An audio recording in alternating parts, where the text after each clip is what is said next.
What's up, NFL fans? Welcome back to another episode of the Fans First Football Show. Week 7 is almost in the books, and got a lot to talk about. I'm Jeff Hartman, and co-host with me, as always, Rob Stats Guerrera. What's up, Rob? How are you? Oh, I'm doing great, Jeff. Just ready for one more game in week 7 tonight. That's right, Monday Night Football, 49ers, Vikings. We'll talk about that at the very end of the show. But what we do on this show, in case it's your first time tuning in, we break down all of Sunday's action in the National Football League, the good, the bad, the ugly. It doesn't matter. We talk about it all. Every single game gets a little bit of talk. And there were some surprises here, Rob, in this week. Let's start off with, in my opinion, one of the biggest shocks of the week. New England Patriots, Buffalo Bills. I know it's a division game. I know all that stuff, but man, I did not expect the Patriots to, one, put up 29 points, and I did not expect the Bills to lose this game 29-25. Crazy finish. Mac Jones gets the job done, drives the Patriots down the field, scores that touchdown to good. I think it was to Jaceki. Great drive. Great drive. Great finish. Great win. And Bill Belichick, I think, gets his 300th win. What are your thoughts on this one? It's just weird how the Bills can vary so much from week to week. Like sometimes they look like world beaters, and sometimes they just don't quite look right. They look out of sync. Yesterday, the Bills had no problem getting to the red zone, but they had problems cashing in, just 2 of 4 in the red zone. And it's a division game, like you said, but it's kind of disappointing if you're the Bills. Like they sometimes just have trouble handling their business. You should have been able to win this game. You should have been able to handle things. And credit to Bill Belichick, that defense finding a way to just make them uncomfortable. And 300 wins now for Bill. Congratulations.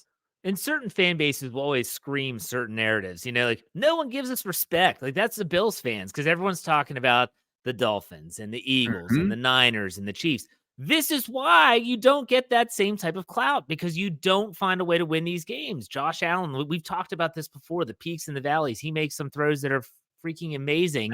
And then sometimes he looks like Deshaun Watson out there. No disrespect. We'll get to that game in a second, but still, it's so crazy to me, like the ups and downs of the Bills. Yes, kudos to the Patriots for winning the game, but Buffalo, my gosh, like where's the consistency? That's what they need, don't you think? Absolutely. And look, now you're 4-3, and you could say, well, we're better.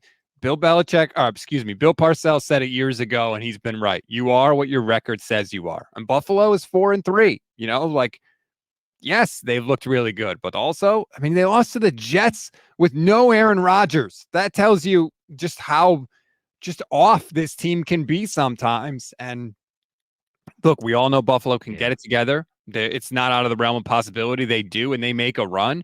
But right now, I never know which Bills team I'm going to see week to week. So I can't put you up there with San Francisco and Philadelphia and things. I just can't do it right now. I agree 100%. That division is just really wonky. We'll get to that as we go. Hey, let's talk about a game which ended in a little bit of controversy, right? The Indianapolis Colts hosting the Cleveland Browns.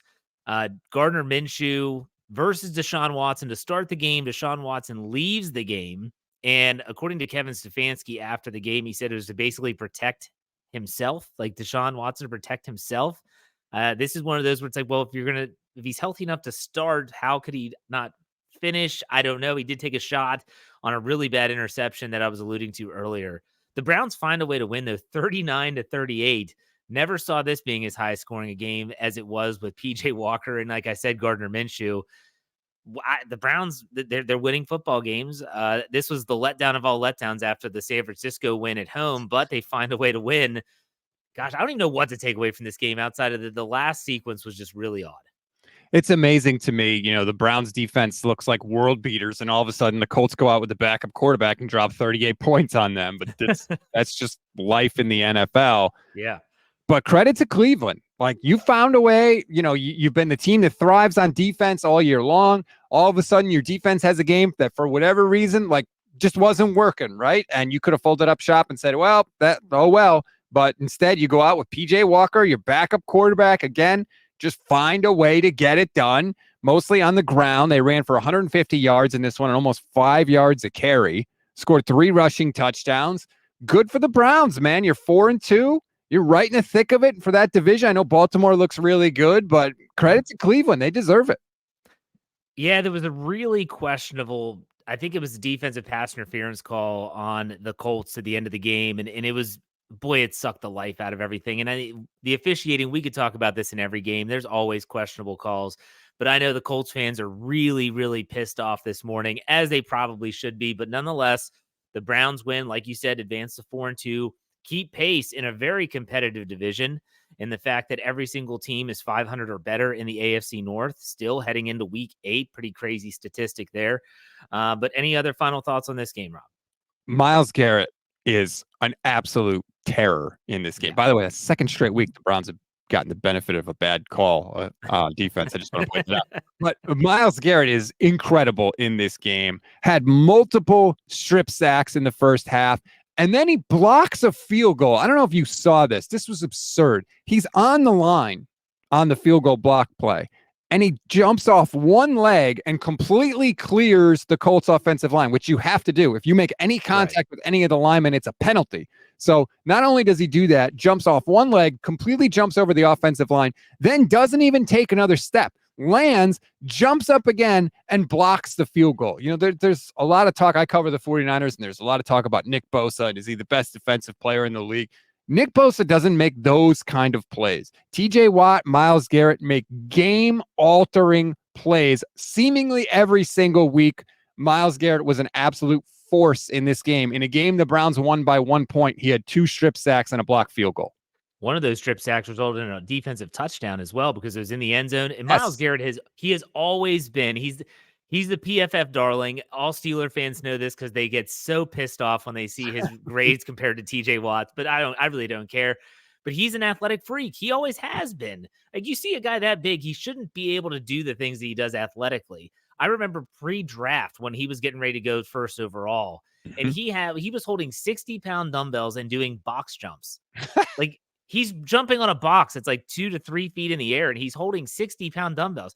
Humans shouldn't be able to do that. And so that's why when you're reading that, I'm like, man, he is a freak. Like, he's a freaky nature. Myles Garrett is phenomenal player. Does he get more credit than he deserves? That's debatable. It depends on which team you root for, but he's a really good player. The Browns win in a crazy 39-38 game. Let's stick with the AFC North, a game that I was really excited to watch. And boy, did this thing turn south in a hurry. The Baltimore Ravens absolutely boat raced the Detroit Lions 38-6. And this game wasn't even close. In the first half. The Baltimore Ravens just dominated this game from the opening kickoff. T-Sizzle, Terrell Suggs gets into the Ring of Honor. I'm sure there was a little bit of extra motivation there. But I think the Ravens look great, but the Detroit Lions they absolutely stunk it up. I mean, we all thought this was a team that could be in that top tier, is what we talked about last week, Rob. Not the case this week. Here's all you need to know. The Ravens were up 28-0 before the Lions got their first down. That's how dominant Baltimore was on Sunday. And look, I had reached the point with the Lions. I was like, hey, they're 5-1.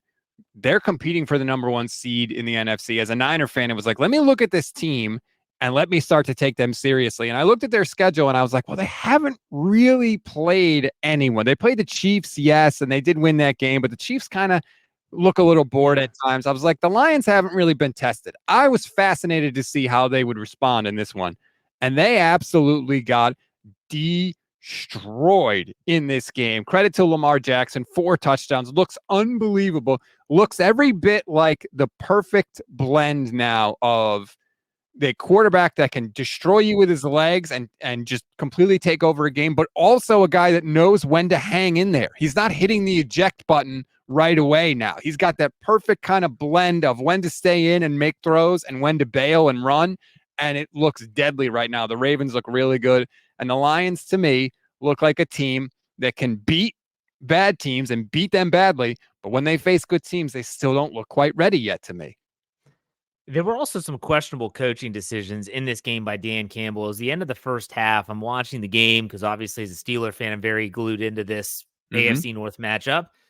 And there were some moments where he went for it on 4th down. And I understand that you're down by several touchdowns, but at some point you got to have some points on the board. And no, it's not it doesn't look good from an optics perspective that you're just kicking field goals when you're down by touchdowns.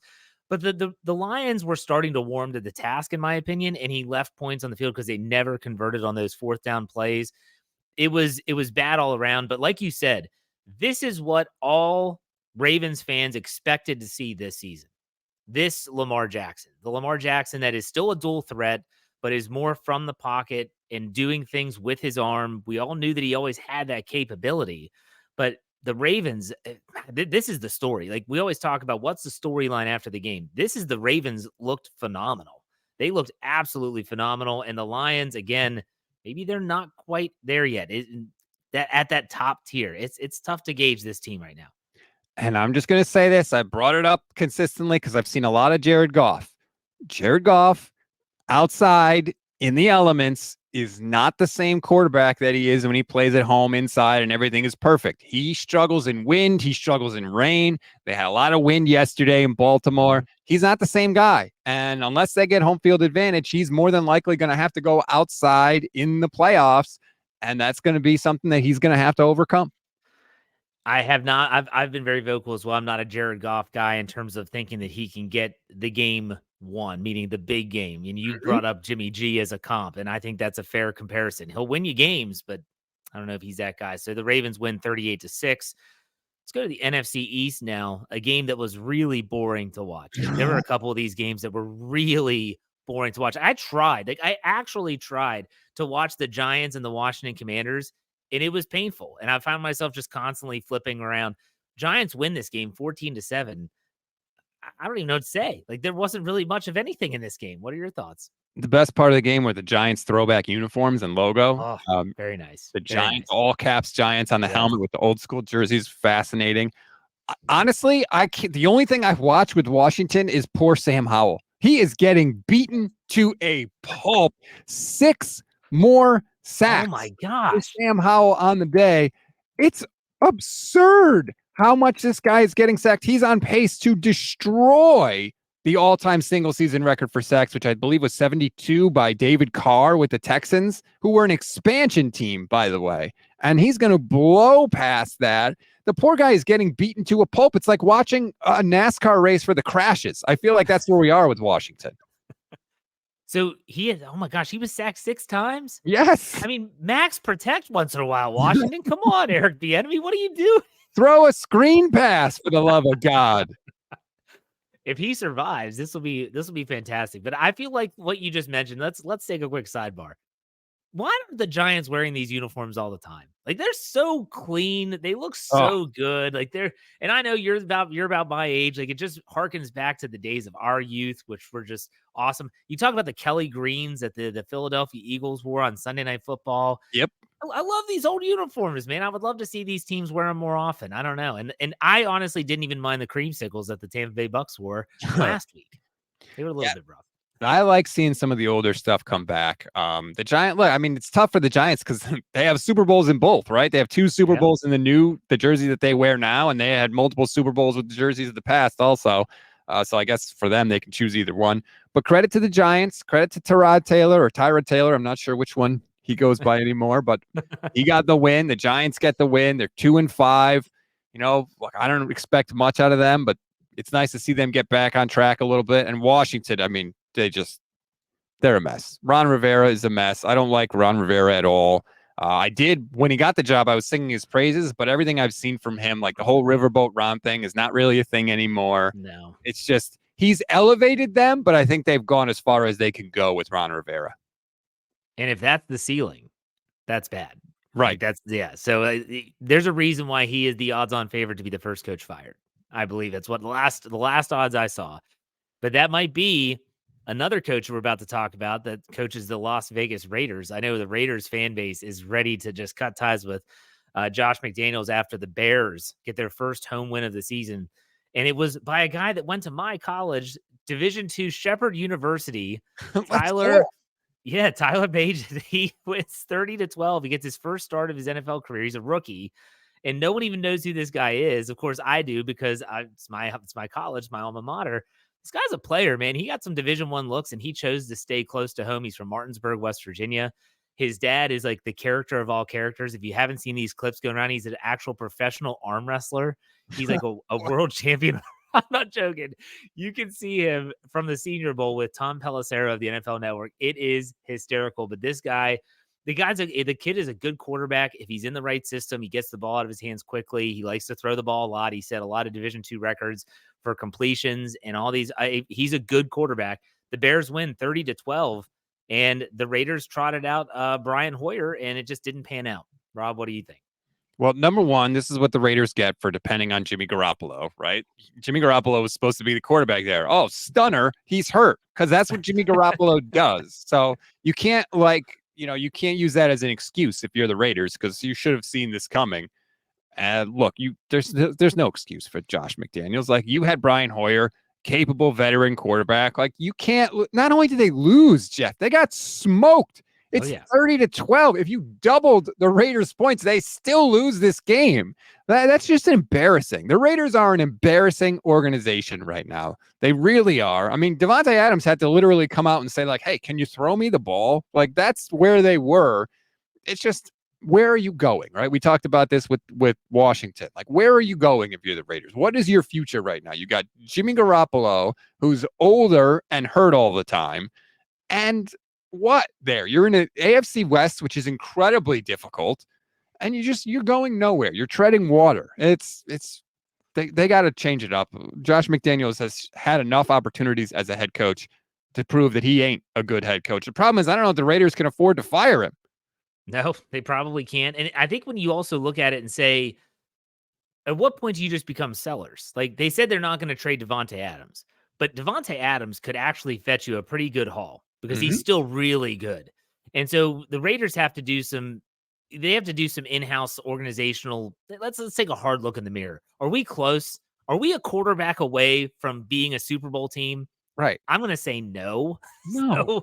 So you got to try and rebuild, and you got to do it as quickly as possible. Who's going to fetch you something in terms of draft stock? So Max Crosby. Okay, maybe he's a piece that you move. There's definitely a need for pass rushers. Danielle Hunter's getting looks in Minnesota.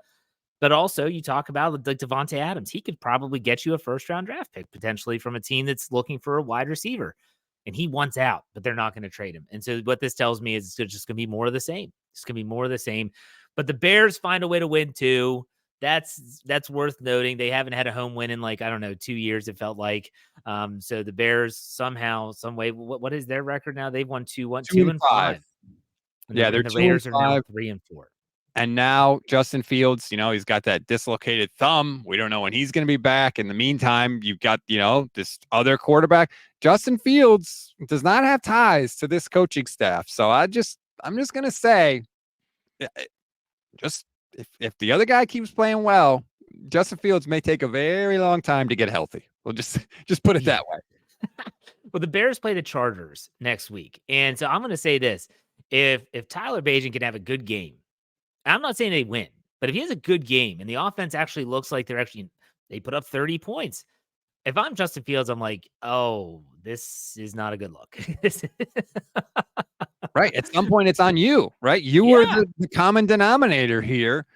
I'm not willing to say we shove Justin Fields aside just yet. All I'm saying is, don't be surprised if all of a sudden Justin Fields maybe he needs another week to get healthy while they give this other guy a look. When a rookie that came from a Division II school comes in and puts up 30 on the Raiders. I know it's the Raiders, but still, that's telling. Okay, let's go on to another game, the NFC South, which I swear no one wants to win. The Atlanta Falcons. You talk about the NFC East game that we already mentioned, the Washington Commanders and the Giants. This game was really difficult to watch as well. Falcons and Buccaneers, 16-13, the Falcons win. And I tried to watch this game just like I did the Giants game, and it was really difficult to watch. It was just very few big plays. There was the big pass touchdown to Mike Evans. Baker Mayfield looked very blah. So did Desmond Ridder. I don't even know what to think about I don't know what to think about the division. I don't know what to think about these two teams. What are your thoughts?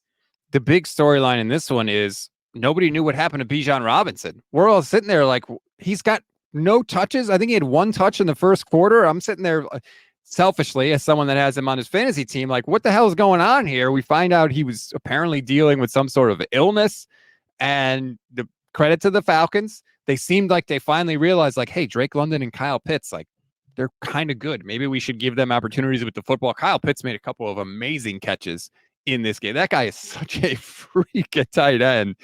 And so credit to Atlanta. They get the win. And for Tampa Bay, it's like, hey, you started off, you won 3 out of your first 4. and now you get smoked by the Lions. You lose to the Falcons, and now you got the Bills coming in. Like any goodwill that they had built up, it's just gone now. Baker Mayfield looks like Baker Mayfield again. And it's kind of sad because I like Baker as a guy. I think he's got an interesting personality, but it just looks like it's just not it. Like he's just not it. And they're gonna have to, eventually figure it out at that position. Well, Desmond Ridder, the dude fumbled the ball 3 times in this game. And so the Atlanta Falcons, this is a big win for them. They're able to, they're 4-3. Are they the only team in the division with a winning record, I think, above That 500? division is such a tire fire right now. They are leading the division at 4-3. Tampa's next at 3-3. New Orleans is 3-4. And of course, Carolina just winless, 0-6. Right. And wasn't one of Ritter's fumbles into the end zone for a touchback? Yeah, Ridder is. Why do they? I hate that rule. Which I hate that rule, by the way. But still, my gosh, like this guy's trying to just win a job, and he can't get out of his own way. 3 fumbles. I don't get the Desmond Ridder. Like, do we need to see more? Like, what was the flash with Desmond Ridder that gives you any hope that he can be anything? Like, is there a single play that you can point to where you're like, that's what they see in him? Because I don't see it.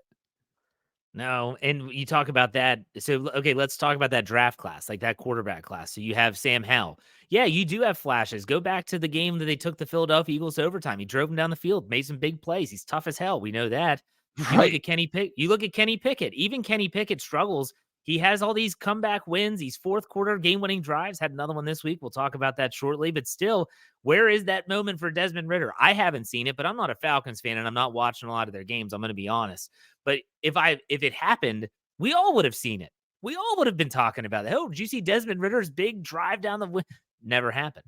And Taylor Heineke's the backup there. Like, he's not great, but to me, he's shown more than Desmond Ridder has shown. Yeah, for sure. I mean, when he was in Washington, he the guy plays tough. Yep. He's a tough quarterback. I don't think the Falcons are secure with their quarterback position. And like you said, I don't know if the Buccaneers are either. So that's a tire fire of a division. Let's go to the afternoon games. We'll start. Hey, you're welcome, by the way. It's a victory Monday for the Pittsburgh Steelers. They went out west and played the LA Rams in a very odd game. Steelers offense looks absolutely disastrous to start, but they come back in the second half, start to turn things around, and look who makes a play to turn the tide.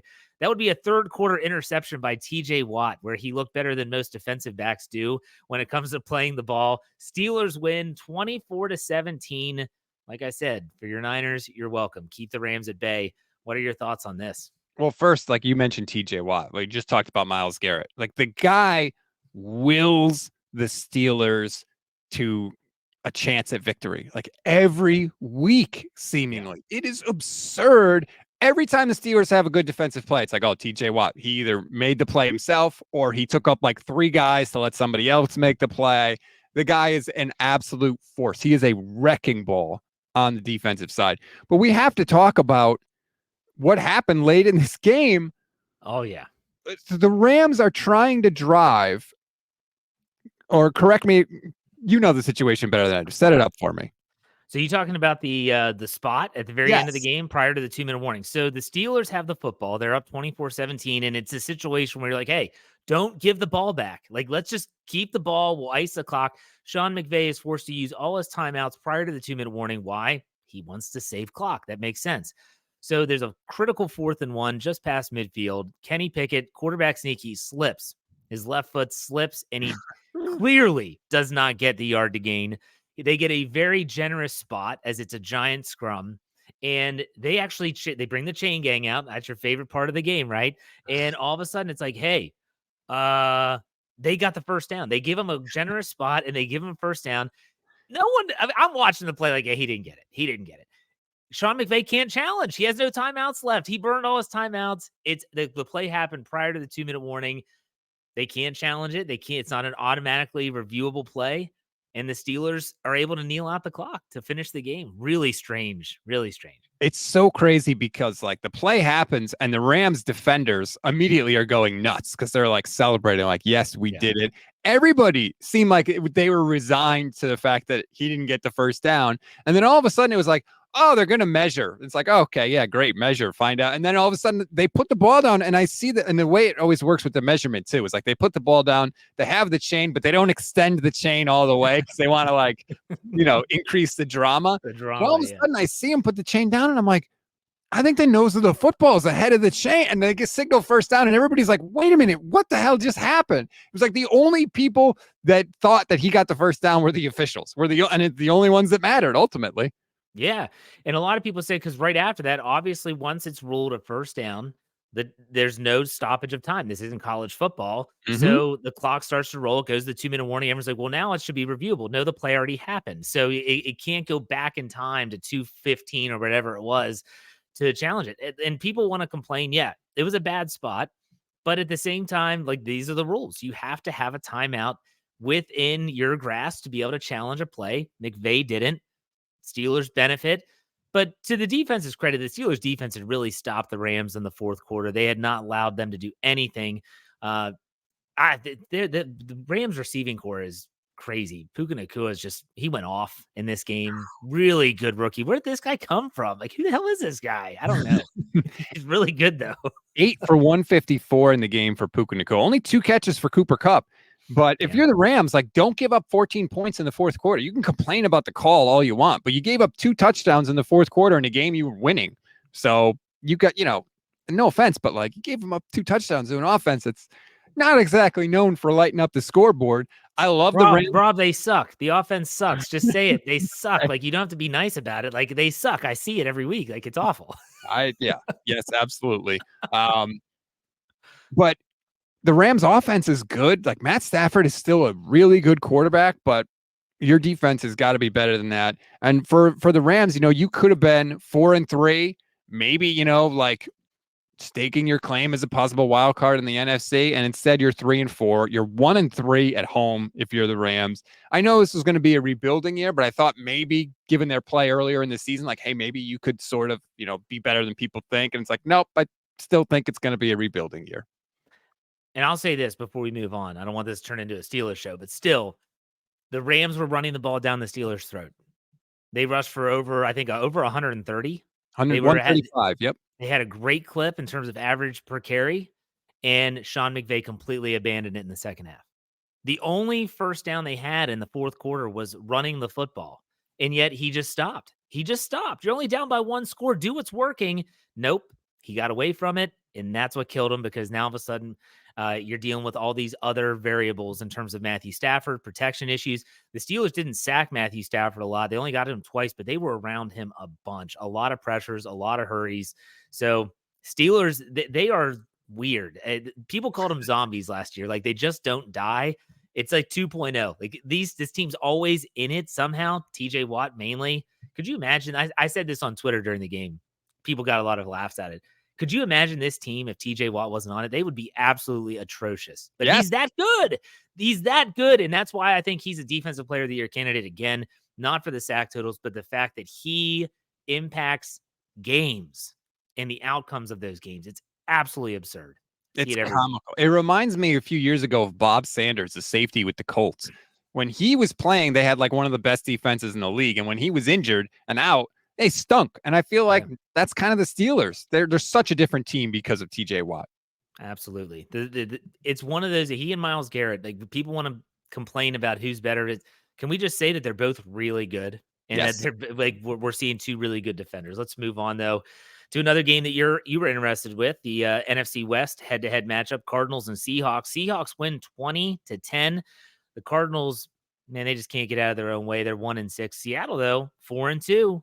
They're hanging around, Rob. They're hanging around. That's what they do. What are your thoughts?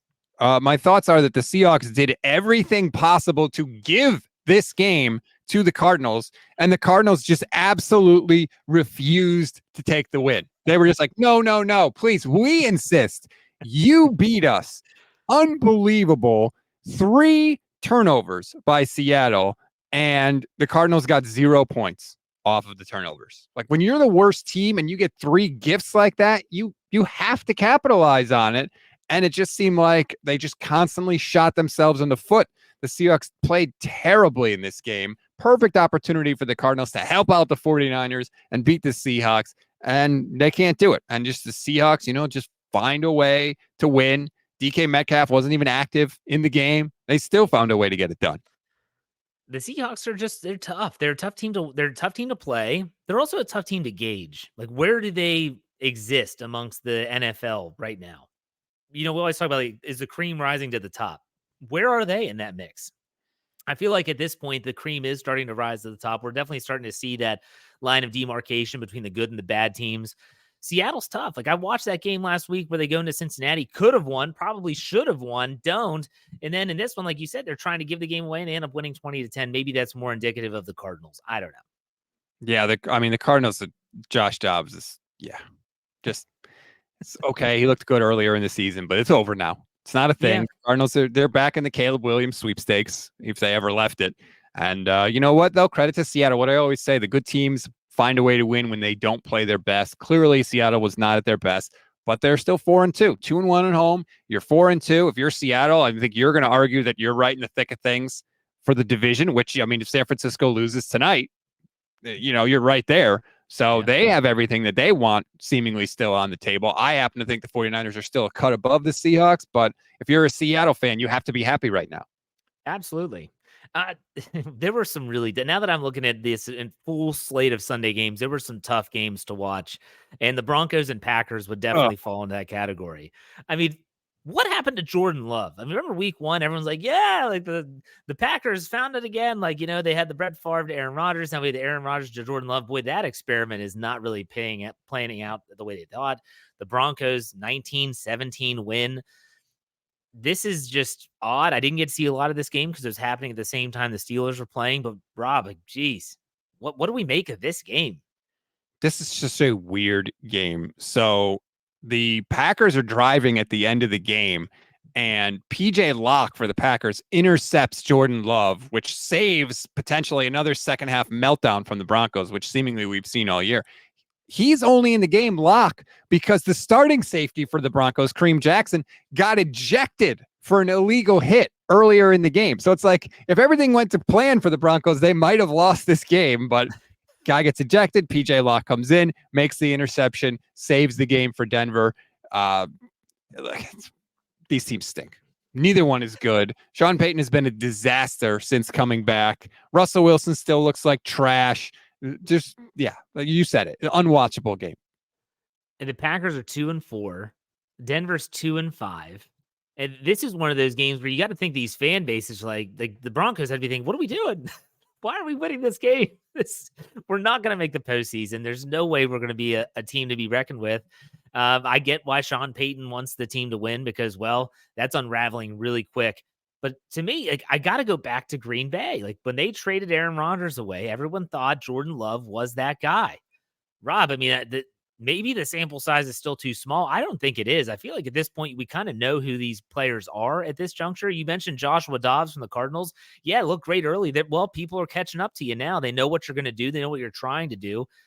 What are your thoughts on Jordan Love? Like, he's not it to me. I don't think he ever has been. That's the chess match that always happens, right? Everybody comes in, they formulate your plan, and it may work early. And then defenses are like, okay, we're like you said, there's enough data now. The sample size is big enough.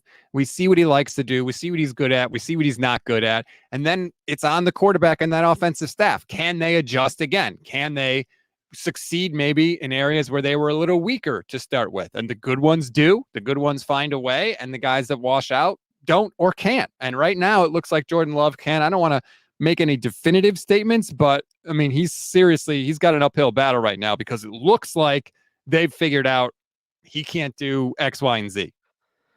It's a tough spot for a team that was looking to contend this year, or at least in the division. They are not. It's going to be a rough go of it down the stretch here. Let's go to a game I was actually looking forward to seeing some of the highlights for, but it turned out those highlights were very lopsided. That's the Kansas City Chiefs and the LA Chargers. The Chargers, I don't even know. Like, they're 2-4 now after losing 31-17. The Chiefs are starting to round into form. They're now 6-1. Travis Kelce goes off. Patrick Mahomes goes off. And it's it's one of those, it's a wealth of riches. Like, they get Nicole Hardman back. He's going to fit just fine in the chart. But again, the Chargers, Rob, like, what are the Chargers doing? They're so talented, and yet they just can't win these big games. Never. They're charging. Chargers That's are charging. true. That's what they You're do. right. This game is 17-17. The Chargers punt, right? It's 4th and 5 at the 49, which to me, against the Chiefs, you have to go for that, first of all. I don't know, Brandon Staley, maybe he's getting finally a little shy of these 4th downs because he gets a lot of criticism when he doesn't convert them. But to me, against the Chiefs, you have to keep Mahomes off the field. But they punt it, right? And it's like, oh, great. We pinned the Chiefs at the 4-yard line. Great job, us. And all Patrick Mahomes does is go 96 yards down the field. They score a touchdown with 15 seconds left. He finds who else? Travis Kelce. And the Chiefs go into the locker room 24-17 and a half. It changed the entire 10 feel of the game. And to me, you have to play this way against these great quarterbacks. You have to manage the game properly. It's the same thing against the Eagles, which we can talk about a little bit later. You have to give your team the most chances to win. I didn't think the Chargers did that. And they even got a little lucky because Kansas City gets the ball first in the second half, which, by the way, was another reason the Chargers should have gone for it. But they fumble it away.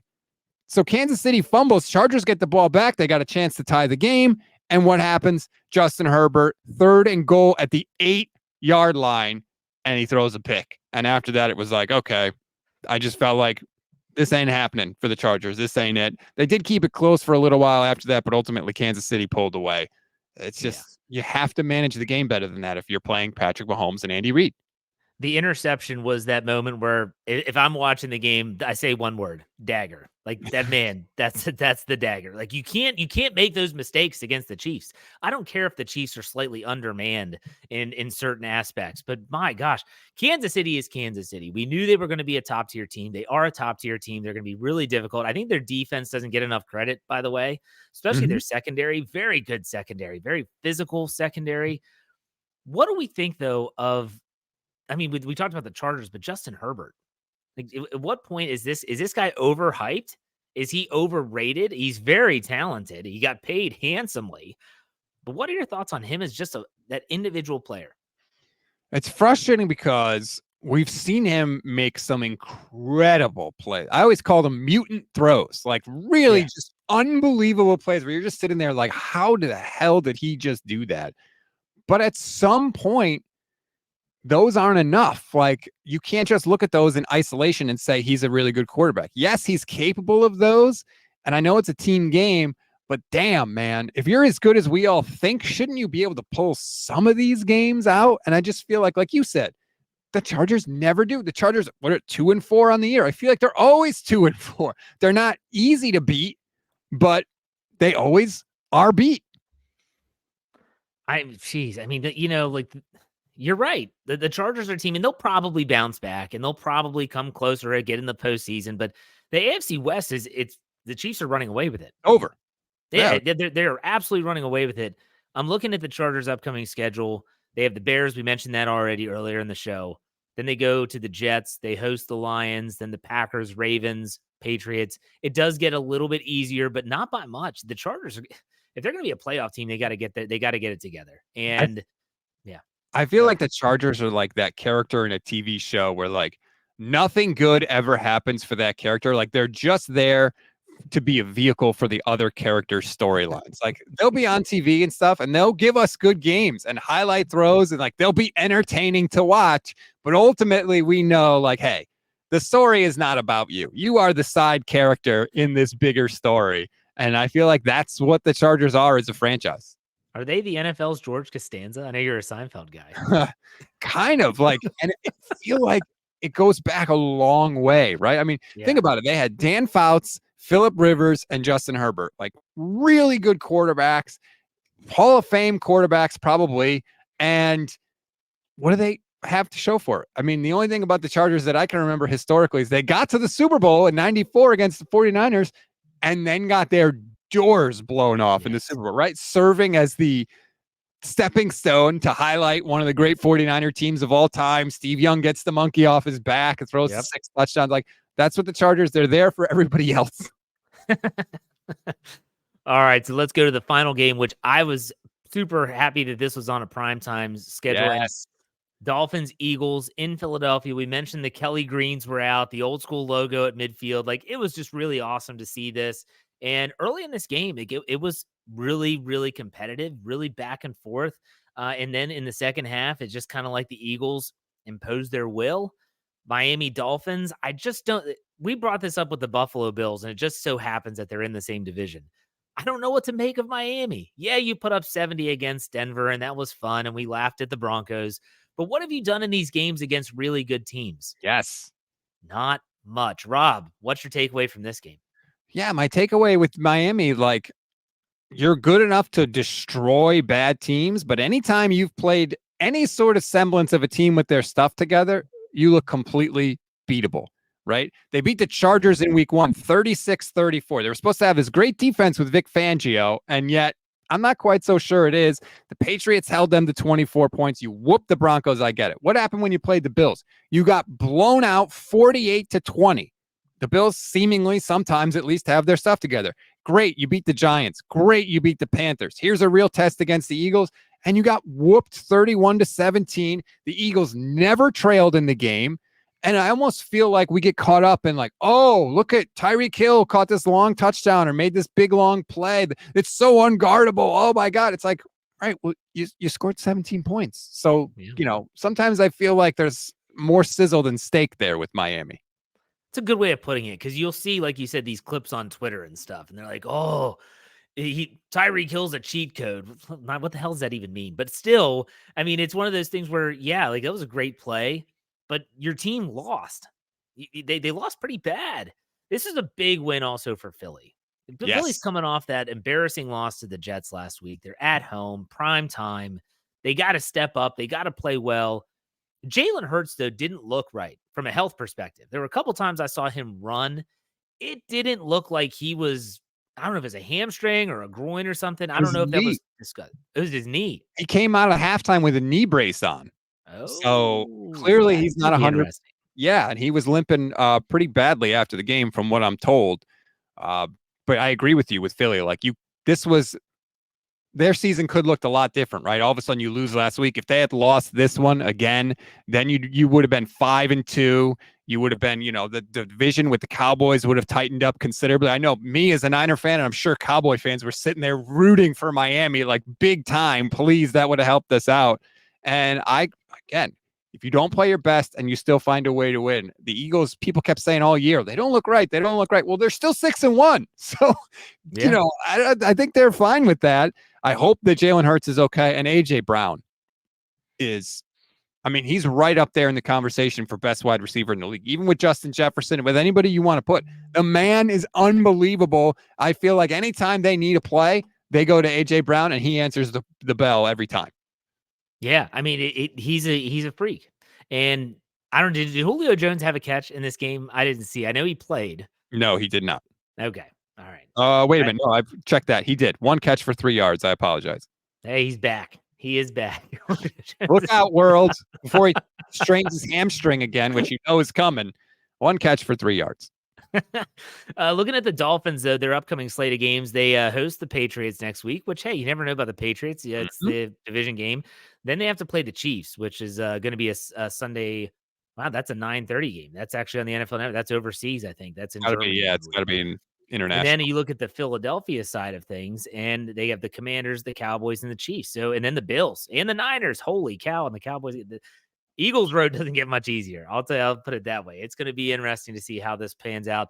But that wraps up our Sunday games. A really entertaining, sometimes very boring slate of games. But hey, get us ready for Monday Night Football. We've got the San Francisco 49ers and the Minnesota Vikings. Rob, what are your thoughts? This is your team. Yes, it's the quarterback Kyle Shanahan has against the quarterback Kyle Shanahan wanted in Kirk Cousins, because nobody loves Kirk like Kyle. He's been pumping him up all week to the 49ers on film. And look, the Niners are going into this game. Christian McCaffrey is going to play with a tear in his oblique, which I think is stupid. A lot of 49er fans think is stupid because he is the single most important piece to their entire offense. And you don't need him for week 7. You need him healthy for the playoffs and for the stretch run. I know Deebo Samuel's not going to play. I realize that, but I think the 49ers are dumb for doing this. I'm praying that Christian McCaffrey doesn't get hurt. To me, you have Brandon Ayuk, you have George Kittle, you have Elijah Mitchell, you have Jordan Mason. You should have enough to beat the Minnesota Vikings, especially without Justin Jefferson. So I'm worried about McCaffrey, but Niners got to get right. Just like the Eagles needed to do against Miami, go out San Francisco, handle your business, and you get back on the winning track here. George Kittle still plays for the 49ers? I know. Imagine that. He can catch a pass, Kyle Shanahan. Like, feel free to throw him the ball. All you got to do to take George Kittle out of the game is blitz, apparently, because then they just keep him into block. It's very frustrating as a Niner fan. I can only imagine. Hey, let's get your final thoughts on this Sunday's games, though. What did you think about week 7? I thought that we're starting to see some separation, like you mentioned. We're at the point now where we've got data on these teams. The teams, more importantly, have data on each other. They know where to attack. And I think we're starting to see this separation. I think it's going to continue now, probably the next 4 games, the next quarter, give or take, of the season. I think we'll really start to see all the divisions sort of separate, and we'll have a better picture of who the playoff teams are going to be going forward. As the late, great Denny Green said, they are who we thought they were. Exactly. And I think this is where we are in the NFL slate, and we're starting to figure out, hey, the Cardinals, they play tough, but they're not that good. We never kind of knew that. Same with the Bears, Broncos, etc. All right, Rob, why don't you let everyone know where they can find your work on the 49ers as well on social media? So we are the Gold Standard 49ers Podcast Network. You can find us, just search Gold Standard everywhere on YouTube, everywhere podcasts are found. We have a website, goldstandardniners.com. We'll be live later today to preview the Monday Nighter. And then, of course, immediately after the game, the Instant Reaction Podcast live on YouTube as well.